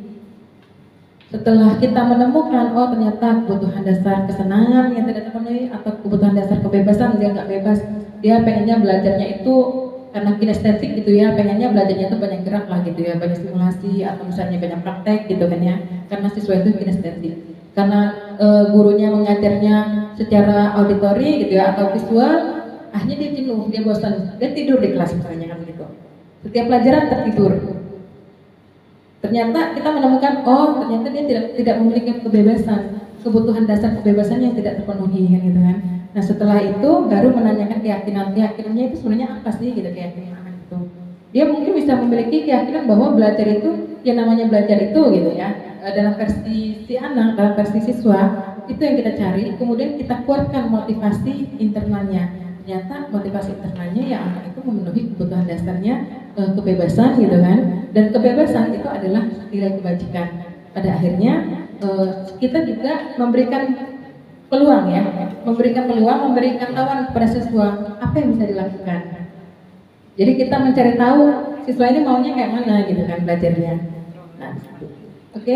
Di sini ada masih dengan segitiga restitusi. Yang pertama tadi menstabilkan identitas. Kemudian validasi tindakan yang salah, ini bisa dapat dikatakan seperti ini. Dengan dialog pada siswa kita berkata, kamu tentu punya alasan mengapa melakukan itu. Kemudian adakah cara yang lebih efektif untuk mendapatkan apa yang kamu butuhkan gitu. Itu ketika kita memvalidasi tindakan yang salah. Pada langkah menanyakan keyakinan, kembali keyakinan kelas. Keyakinan kelas apa yang telah kita sepakati? Misalnya hadir tepat waktu, dia masalahnya terlambat terus gitu ya. Keyakinan kelas apa nak yang telah kita sepakati? Hadir tepat waktu Bu, gitu kan. Terus kalau begitu kamu ingin menjadi orang yang seperti apa? Ya, saya ingin tepat waktu Bu. Gitu. Tapi ada masalah begini kan gitu ya. Misalnya, ketika siswa sudah mengungkapkan masalahnya, kita bertanya apa yang bisa dilakukan agar kamu bisa lebih baik. Nah, ternyata sudah selesai. Yang pukul 3:21. Ini segitiga restitusi ini materi terakhir yang saya susun gitu ya dari banyaknya materi dan tebalnya modul tersebut, mengingat waktu karena waktu yang diberikan untuk diseminasi ini adalah hari ini, apalagi pagi tadi kita sudah ada kegiatan di Binyu gitu ya. Setelah disusun bagaimana saya menyusun materi itu dengan inti-intinya tadi, akhirnya dapatlah 37 slide yang sudah saya sampaikan. Ini lebih dan kurangnya pasti nanti akan ada pertanyaan dari Bapak Ibu. Untuk itu Saya kembalikan kepada moderator ya. Kita akan memasuki ada 2 sesi lagi, tanya jawab dan kolaborasi. Silakan Bu Rita. Demikian paparan dari saya kembalikan kepada moderator. Terima kasih Bu Eti atas paparan. Mengingat waktu juga karena kita terbatas waktu sampai dengan pukul 4. Jadi di sini ada sesi tanya jawabnya terkait materi yang sudah disampaikan oleh Bu Eti, maka pertanyaannya kami batasi hanya 2 pertanyaan aja. Dan paparan dari Bu Eti tadi, materinya adalah aksi disementasi budaya positif yang sudah dipaparkan. Bagi Bapak Ibu yang ingin mengajukan pertanyaan, kami persilahkan di 2 pertanyaan pertama.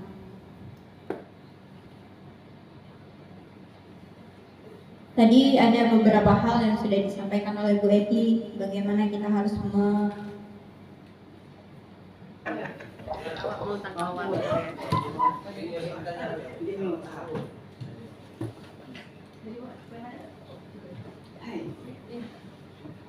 Oke, Assalamualaikum warahmatullahi wabarakatuh. Salam.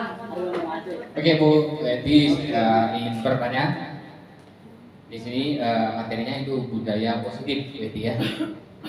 Nah, yang ingin saya sampaikan, benar kata Ibu Rita tadi, itu ada masalah di kelas saya sebagai wali kelas, itu bagaimana caranya supaya siswa yang bermasalah itu mereka bisa menjadi budaya positif di kelas atau sebagai perubahan positif dari negatif menjadi positif.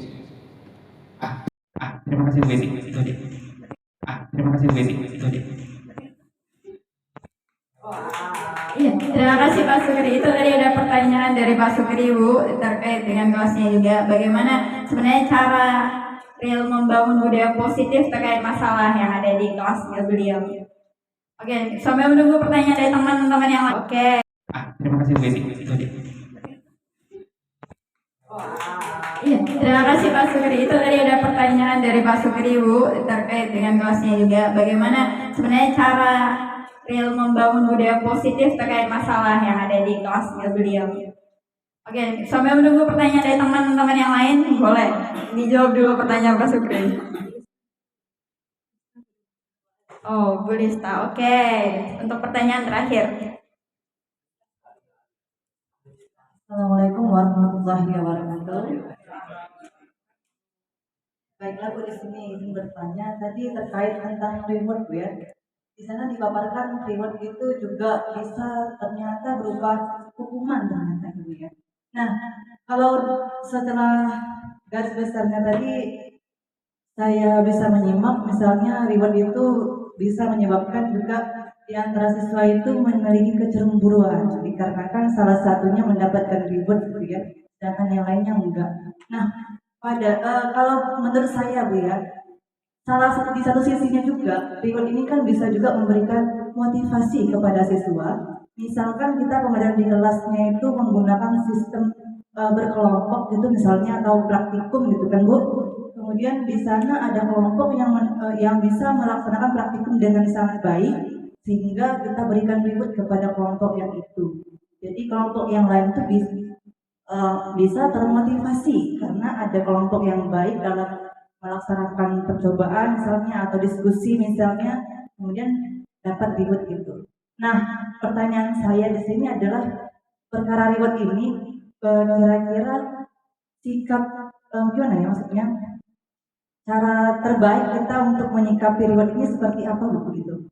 Kan tadi ada juga dampak negatifnya itu, katanya reward itu berupa hukuman ternyata untuk siswa, sedangkan di sisi positifnya reward ini juga bisa memberikan motivasi untuk siswa seperti itu. Terima kasih, Bu. Assalamualaikum warahmatullahi wabarakatuh.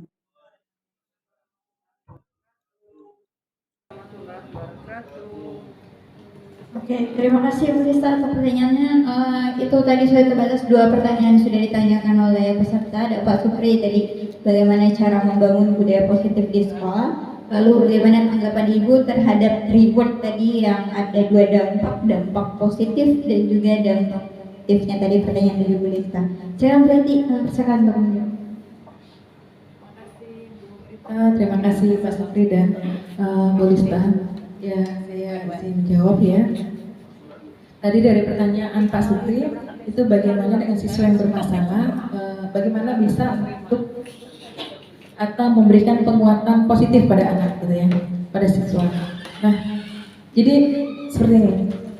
Ketika kita hendak mengatasi siswa yang bermasalah, sebelum itu terjadi gitu ya, artinya di awal, oke lah kalau yang kemarin kita sekarang pas tahun ajaran baru, di awal tahun ajaran baru ini kita bentuk dulu keyakinan kelasnya Pak. Keyakinan kelas itu kebetulan di sini saya tidak bisa tunjukkan rencana saya, kelas saya itu Jumat kemarin sudah membentuk keyakinan kelas gitu ya. Namun ada yang tidak kondusif sehingga saya katakan hari Senin kita buat keyakinan kelas. Ternyata Senin tidak sekolah. Nah, saya berikan contoh yang sudah ada di dunia maya gitu ya.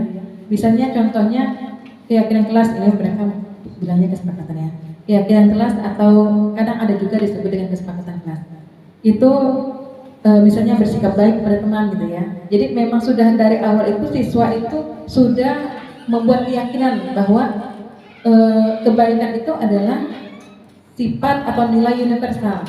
Kemudian positif, berpikir positif atau misalnya mengumpulkan tugas tepat waktu, kemudian menghargai teman gitu ya. Itu adalah nilai-nilai kebajikan yang ada dalam diri anak. Jadi tadi kan begitu ya. Anak itu, siswa itu diberikan waktu untuk curah pendapat nilai-nilai kebajikan apa saja yang mereka yakini. Kemudian kita susun gitu kan ya, kita susun menjadi keyakinan kelas. Nah, kalau sudah disusun menjadi keyakinan kelas, ditandatangani bersama atau kita sepakati dengan siswa ini keyakinan kelas kita gitu kan ya.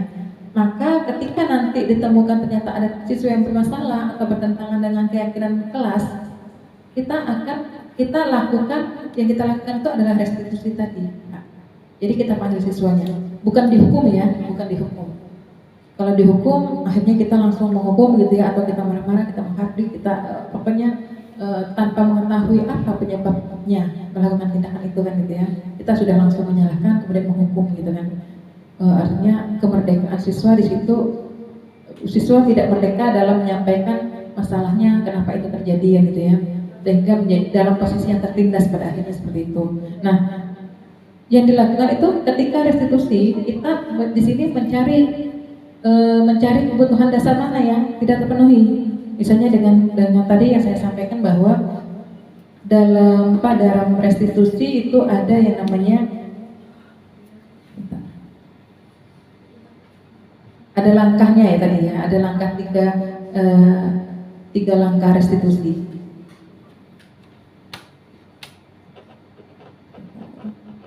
Oke, di sini kita menstabilkan identitas. Oke lah, kalau biasanya siswa berbuat salah itu langsung dimarah-marah, dihardik gitu ya. Kemudian, pokoknya dimarah lah gitu ya. Kita di sini justru yang kita lakukan menstabilkan identitas. Panggil dulu ya. Kita tanya, benar kamu kemarin ini apa nih kejadiannya misalnya?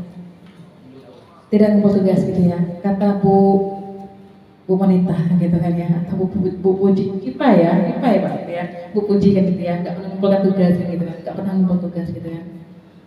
Kita tanyakan, apakah tidak mengumpulkan tugas itu perbuatan salah gitu kan? Jadi kita bertanya, kita bukan nyalahin bukan, kita bertanya. Kemudian siswa nanti akan menjawab, iya Pak, mengumpulkan tugas itu salah Pak gitu kan. Oh ya sudah gitu ya. Semua orang pernah berbuat salah. Nggak kumpul tugas itu bukan kamu aja, orang lain juga pernah, siswa lain juga pernah, gitu kan. Kemudian kita mulai bertanya, kenapa gitu, kenapa nggak kumpul tugas kan gitu kan ya. Artinya kita masuk ke dalam diri anak gitu ya. Kalau kita langsung menghukum tadi marah-marah gitu kan, kita kan nggak masuk ke dalam diri anak kan ya. Anak penolak sebenarnya, tapi ya terpaksa aja bilang maaf gitu kan, iya Pak, maaf Pak gitu kan ya misalnya. Tapi kalau di sini nggak, kita masuk ke dalam diri anak gitu ya. Kita mulai menanyakan kenapa nggak ngumpul tugas gitu kan ya. Oh ini Pak, semalam tuh saya tuh sering lupa jadwal pengumpulan tugas Pak. Terus saya tuh kalau malam kerja gitu kan. Jadi pulang sekolah itu saya langsung kerjanya sampai larut malam, saya nggak sempat kerja tugas Pak. Jadi pas besoknya saya nggak ngumpul tugas gitu Pak. gitu ya. Kemudian kita tanyakan, nah untuk baguslah kalau kamu bisa memenuhi kebutuhan keluarga ya, bantu orang tua dan kebutuhan keuangan gitu dan kerja gitu ya, mandiri gitu kan. Namun apakah ada cara yang efektif, kita tanyakan. Kita selalu bertanya di sini. Jadi bukan kita mengatur. Jadi kenapa? Karena pada dasarnya setiap orang itu nggak mau diatur, gitu kan.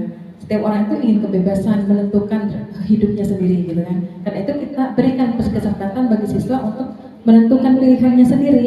Kita tanya, bagaimana caranya untuk biar kamu bisa mengumpulkan tugas, gitu kan, per waktu.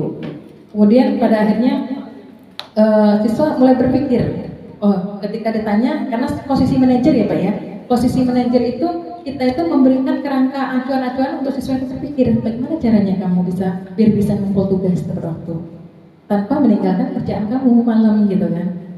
Ya, di situ kita memberikan pertanyaan-pertanyaan yang mulai mengasah daya kritis siswa ya, karena kita di sini adalah tujuannya pembentukan profil pelajar Pancasila kritis gitu kan. Di situ kita memberikan pertanyaan. Sebagai manajer kita memberikan pertanyaan untuk siswa itu berpikir, bukan kita yang mengatur. Kemudian ketika siswa itu sudah memberikan menyampaikanlah aspirasinya gitu ya, pendapatnya, bagaimana caranya untuk bisa lebih baik gitu kan. Kemudian yang dilakukan langkah ketiga, menanyakan keyakinan. Baru menanyakan keyakinan. Tadi di awal kita sudah punya keyakinan kelas kenapa ya? Keyakinan kelasnya misalnya mengumpulkan tugas tepat waktu. Baru kita mulai tanya ke langkah ketiga, menanyakan keyakinan. Keyakinan kelas apa yang telah kita sepakati? Kemarin kita sudah nyusun keyakinan kelas. Untuk masalah ini, keyakinan apa nih kira-kira yang sudah kita sepakati gitu kan? Mengumpulkan tugas tepat waktu Pak gitu kan. Oh iya, itulah betul. Keyakinan kita yang namanya tugas itu harus dikumpulkan tepat waktu. Nah, sekarang berkaitan dengan keyakinan kelas ini, kamu pengen jadi orang seperti apa gitu kan? Ya, kumpul tugas Pak gitu kan. Itu kalau misalnya restitusinya bisa seperti itu yang berjalan gitu kan. Atau bisa juga ternyata di sini nggak ada di keyakinan kelasnya. Maksudnya keyakinan kelas itu kita nggak membuat poin yang berkaitan dengan dengan yang dia lakukan pelanggaran itu ya. Kita bisa ke peraturan kelas sudah ini ya, sudah tahu kan tentang peraturan kelas? Ya Pak, sudah tahu Pak. Gitu. Kapan baca peraturan kelas? Waktu daftar sekolah Pak. Gitu. Berkaitan dengan peraturan kelas kan ada peraturannya. Kalau misalnya tidak mengumpulkan tugas, maka bisa menyebabkan tidak naik kelas gitu kan. Apakah kamu mau naik kelas? Gitu kita tanyakan. Jadi kita tuh hanya berdialog itu kita memberikan pertanyaan-pertanyaan. Kita selaku manajer gitu ya, kita memberikan pertanyaan. Siswa itu sendiri yang berpikir, memikirkan dan menentukan arah tadi ya, arah pembelajarannya gitu, arah pilihannya gitu. Itu kalau nggak ada keyakinan kelas. Tapi kami di sini kita dalam kegiatan ini sudah ada diseminasi keyakinan kelas, maka di tempat-tempat lain Bapak Ibu, di tempat-tempat lain setelah diseminasi ini langsung besoknya semua kelas sudah punya keyakinan kelas. Artinya besoknya itu adalah wali kelas masuk ke kelas untuk membentuk keyakinan kelas seperti itu. Dan semua divideokan, masuk dalam video yang saya upload gitu kan. Tuh. Kemudian juga dengan keyakinan sekolah gitu kan. Keyakinan sekolah kita di sini lanjutan dari acara ini setelah tanya jawab bersama-sama membuat keyakinan sekolah. Cuman ya pastinya kalau tidak ada petingginya, artinya adalah Bu Yani ya. Namun kalau misalnya tidak ada yang paling tingginya ya bagaimana? Bisa terjadi miskomunikasi atau apalah Bu Yani ya barangkali ya. Nah nanti mungkin Bu Yani bagaimana selanjutnya, ini bagian dari acara ini ada kolaborasi kita membuat keyakinan sekolah Bu Yani. Mungkin nanti bagaimana komunikasinya gitu ya dengan ibu kepala sekolah gitu, karena ini bagian dari kegiatan ini. Jadi kalau tidak ada keyakinan kelas, kita bisa mengingatkan siswa dengan peraturan. Kemudian atau misalnya SOP gitu kan ya. Kita juga misalnya sudah menyampaikan siswa kalau cara-cara tidak naik kelas itu ini A B C D gitu ya. Nah itu juga bisa kita mengingatkan siswa, menanyakan keyakinan siswa gitu. Kemudian kita menanyakan, kamu ingin menjadi orang seperti apa? Ya pengen naik kelas lah Pak, gitu kan. Nah kalau mau naik kelas, apa yang perlu kamu lakukan? Jadi siswa itu berpikir sendiri, siswa yang disuruh berpikir, siswa yang disuruh untuk mencari solusi untuk memecahkan masalah gitu ya. Kemudian kita pada akhirnya yang memberikan penguatan atas pilihan yang dibuat oleh siswa. Jadi memang di sini kita menguatkan, bukan menghukum gitu ya. Kalau menghukum, ya pasti itu tadi dikatakan bahwa menghukum tadi membentukkan identitas gagal. Namun ketika restitusi ini dilaksanakan, siswa dapat kembali ke kelasnya dengan jati dirinya yang baru karena dia sudah menemukan solusi bagaimana bisa mengumpulkan tugas. Kemudian bagaimana bisa datang tepat waktu atau misalnya berhubungan dengan masalah lain. Siswa menemukan pemecahannya begitu ya. Jadi dia ketika kembali ke kelas itu sudah menjadi karakter yang baru, sudah terbentuk karakter yang lebih kuat. Gitu. Itu Pak Supri, bagaimana Pak Supri? Ya, terima kasih Pak Supri. Kemudian yang kedua, nah yang di sini yang kedua ada pertanyaan kritis lah, pertanyaan yang bagus ya, kritis sekali gitu ya. Ya, reward. Dikatakan tadi ya penghargaan itu bisa menghukum, sama dengan menghukum, atau ada nanti istilah lainnya hukuman penghargaan. Jadi seseorang itu dihukum karena penghargaan. Kenapa? Dia melakukan sesuatu itu karena ngejar penghargaan, ngejar hadiah, gitu ya, ngejar reward gitu ya. Pada akhirnya ketika dia nggak mau lagi ngejar itu, dia udah males belajarnya atau udah males ngerjainnya gitu ya. Nah, akhirnya kita tidak menghukum tapi dengan reward tadi ujung-ujungnya secara alami menghukum siswa itu sendiri gitu kan ya. Karena harusnya dia meningkat gitu kan ya, harusnya dia meningkat motivasi belajarnya, meningkat hasil belajarnya karena di reward dikasih hadiah, ketika dia udah nggak butuh, ya udah belajarnya udah nggak ada lagi semangat gitu kan. Nah, misalnya dalam pelajaran matematika, fisika tadi ada siswa berkolaborasi gitu ya dalam kerja kelompok, membuat praktikum atau melaksanakan praktikum di mana siswa itu setiap kelompok diberikan reward kalau sudah tercapai tujuan pembelajaran gitu kan. Ini saya catat kepuasan tadi. Oh iya, tadi di analisa juga bahwa yang mendapat itu akan menimbulkan kepuasan gitu kan. Yang tidak dapat ya kecewa bisa jadi. Lalu bagaimana sikap terbaik, cara terbaik untuk menyikapi masalah reward ini? Ini reward.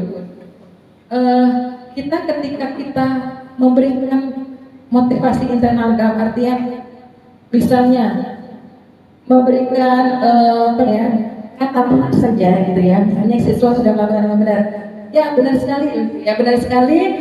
Ini yang sudah dilakukan dengan cara kreatif. Kita sebutkanlah kreatif. Karakternya apa? Kalau karakternya di situ kreatif, Dinda sudah melakukan praktikum ini dengan kreatif, inovatif gitu ya. Artinya kita menyebutkan karakternya itu kita sebutkan.